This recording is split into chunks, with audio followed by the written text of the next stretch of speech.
Pakistan has no money for import. Even के पाकिस्तान ने जो कर्जे की किस्त देनी है 2023 के अंदर, उसके भी पैसे नहीं है। पाकिस्तान की इकोनॉमी इस वक्त इतनी ड्रॉप हो गई है कि जितनी आज तक पिछले 50 सालों के अंदर भी नहीं हुई थी। पाकिस्तान की इकोनॉमी के पीछे वजह क्या है और आखिर इंटरनेशनल मीडिया के ऊपर क्यों पाकिस्तान की इकोनॉमी की धज्जियां उड़ाई जा रही है और पाकिस्तान की बदतरीन धज्जियां उड़ाई जा चुकी है।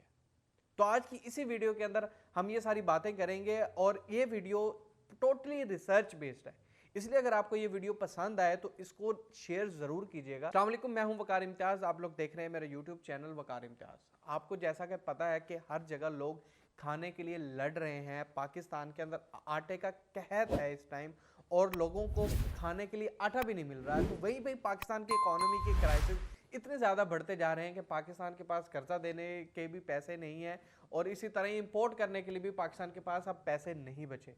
टी यानी कि चाय। अब आप लोग सोच रहे होंगे कि मैं इकोनॉमी पाकिस्तान की बताने जा रहा हूं तो ये चाय से आगाज क्यों कर रहा हूं। मैं आप लोगों को बताता हूं। आप लोगों को एहसन इकबाल की वो प्रेस कॉन्फ्रेंस याद होगी जिसके अंदर एहसन इकबाल ने कहा था कि हम पाकिस्तान के लिए जो चाय है वो बाहर से इंपोर्ट करते हैं, तो आप लोग चाय पीना कम कर दें क्योंकि हमारे पास चाय के पैसे देने के लिए भी हमारे पास पैसे नहीं बचे। तो आपको एक रिपोर्ट के मुताबिक मैं आपको बताता चलूं कि पाकिस्तान हर साल यानी कि जो हमारे पाकिस्तानी हैं हर साल 83 बिलियन यानी कि 83 बिलियन रुपीस की सिर्फ चाय पीते हैं और हमारी इकोनॉमी आपके सामने है।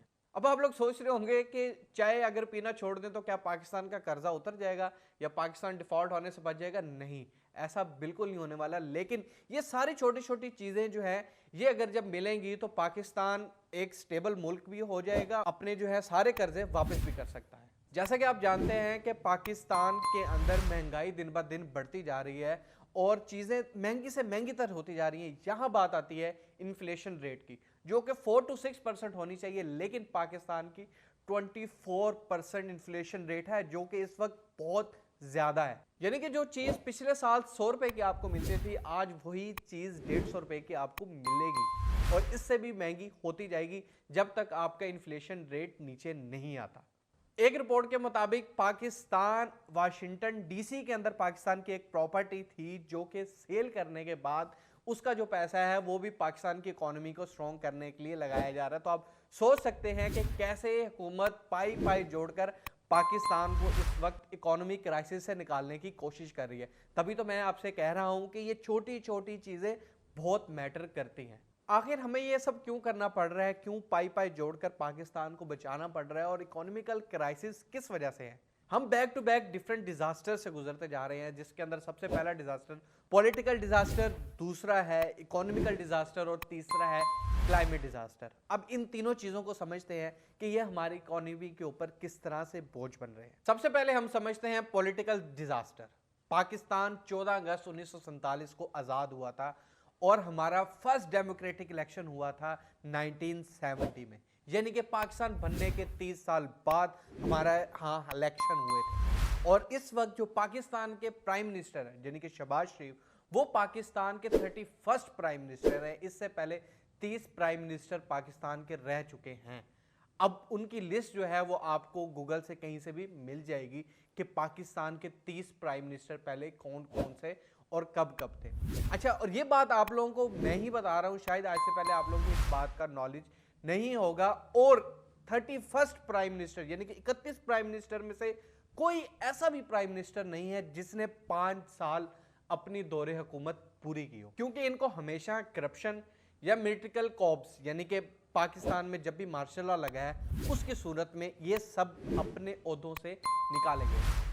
और इमरान खान को भी जैसे कि आप जानते हैं कि इनको भी ओहदे से हटाया गया था क्योंकि नो कॉन्फिडेंस इनके खिलाफ लाई जा चुकी। यहां मैं किसी पार्टी को सपोर्ट नहीं करूंगा, या मैं सीधा सीधा आप लोगों को इतना बताऊंगा कि नया पाकिस्तान बनाना या कोई भी पाकिस्तान को, पुराने पाकिस्तान को दोबारा से तैयार करना हो, जब भी आपकी गवर्नमेंट चेंज होती है तब मसले आते हैं आपकी फाइनेंशियल पॉलिसी से, क्योंकि जो भी उस वक्त मौजूदा हुकूमत होती है उसकी अपनी मर्जी के मुताबिक पॉलिसीज बनी होती हैं और जब नई हुकूमत आती है वो उसके बिल्कुल ऑपोजिट पॉलिसीज तैयार करती है, सिर्फ ये दिखाने के लिए कि फलानी पार्टी अच्छी नहीं थी। और ये आज से पहले से चलता आ रहा है, सिर्फ अभी नहीं हुआ। तो यही पैदा होती है इकोनॉमिकल डिजास्टर की कहानी। तो इस तरह पाकिस्तान के फॉरेन रिजर्व हैं जो वो दिन ब दिन गिरते जा रहे हैं और पाकिस्तान के ऊपर लोन दिन ब दिन बढ़ता जा रहा है। इंपोर्ट एंड एक्सपोर्ट अगर हम देखें तो पाकिस्तान हर साल 34 बिलियन की एक्सपोर्ट करता है और वहीं पे ही पाकिस्तान इंपोर्ट करता है 80 बिलियन डॉलर्स की, यानी कि पाकिस्तान को यहां से भी किसी किस्म की कोई बचत नहीं हो रही। जैसे कि मैंने आपको बताया कि फॉरेन रिजर्व जो हैं वो गिर रहे हैं, यानी कि गैर मुल्की करेंसी के जो ज़खायर हैं वो कम होते जा रहे हैं और वैसे भी हमारी करेंसी की जो कदर है वो आप सब लोग बेहतर जानते हैं। पाकिस्तान का जीडीपी 376 बिलियन डॉलर और पाकिस्तान का डेब्ट रेट यानी कि 274 बिलियन डॉलर, जिसको लोन कहा जाता है। ये लोन आपको कोई मुफ्त में नहीं देगा और आज तक आपको इस लोन के ऊपर इंटरेस्ट देना पड़ता है और पाकिस्तान की बुनियाद यानी कि ला इलाहा इल्लल्लाह मोहम्मद रसूलुल्लाह पर रखी गई थी और यहीं पे ही हम हर साल सूद देते हैं जो कर्जे हमने लिए हैं। तो कैसे हम पाकिस्तान की इकोनॉमी को स्ट्रॉन्ग करेंगे, यहीं पे ये सवाल बड़ा उठता है। और वैसे भी जो मुल्क आपको लोन दे रहे हैं उसका आप 1/3 हिस्सा यानी कि 1/3 हिस्सा ऑफ इनकम आप जो है वो हर साल अपने लोन की मद में चुका रहे हैं। तो यहां पे भी आपकी इकोनॉमिकल क्राइसिस जो है वो स्ट्रॉन्ग है और ये फैक्टर भी आपकी इकोनॉमी के ऊपर बहुत ज्यादा अफेक्ट करता है। आने वाले दिनों में पाकिस्तान ने 8 बिलियन का लोन देना है और पाकिस्तान के पास इस वक्त जो रिजर्व है वो 5.6 बिलियन है। तो अब यहीं से अंदाजा लगा सकते हैं कि अगर हमें ये कर्जा वापस करना होगा तो इसके लिए हमें एक और कर्जा लेना पड़ेगा। तो इसी तरह ही आप इंटरनेशनल मीडिया के ऊपर पाकिस्तान की उड़ती हुई धज्जियां देख रहे हैं कि पाकिस्तान के वजीर आजम या आप लोगों के मुंह से निकले हुए अल्फाज कि पाकिस्तान के वजीर आजम कटोरा लेकर दूसरे मुल्कों में भीख मांगने जा रहे हैं। तो ये सारे फैक्टर जो है ना अफेक्ट करते हैं। अब तीसरा फैक्टर था क्लाइमेट चेंज। जैसे कि आपको पता है कि कोरोना के बाद पाकिस्तान एक और बहुत बड़े डिजास्टर से गुजरा है और वो है फ्लड का।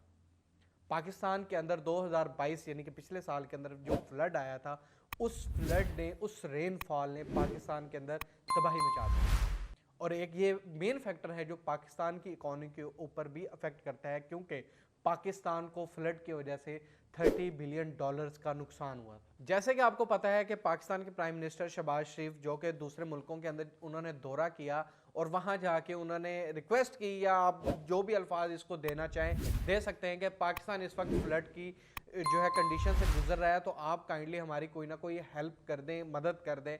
तो वहीं पे ही जो है ना दूसरे ममालिक ने आगे कदम बढ़ाया और पाकिस्तान के सपोर्ट के लिए 10 बिलियन डॉलर्स जो हैं वो दिए हैं पाकिस्तान को। अगर तो ये पैसा पाकिस्तान के लिए करप्शन या फिर मिलिट्री एक्टिविटी कहीं पे भी इस्तेमाल नहीं होता, सिर्फ फ्लड के लिए अगर इसको इस्तेमाल किया जाता तो शायद पाकिस्तान यहाँ से कुछ ना कुछ अपनी इकोनॉमी को बेहतर कर सकता है।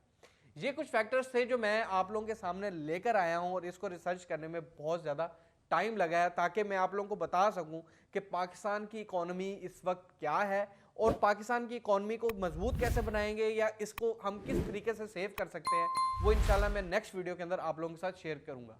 तो इसी के साथ मुझे दें इजाज़त। अल्लाह हाफिज़।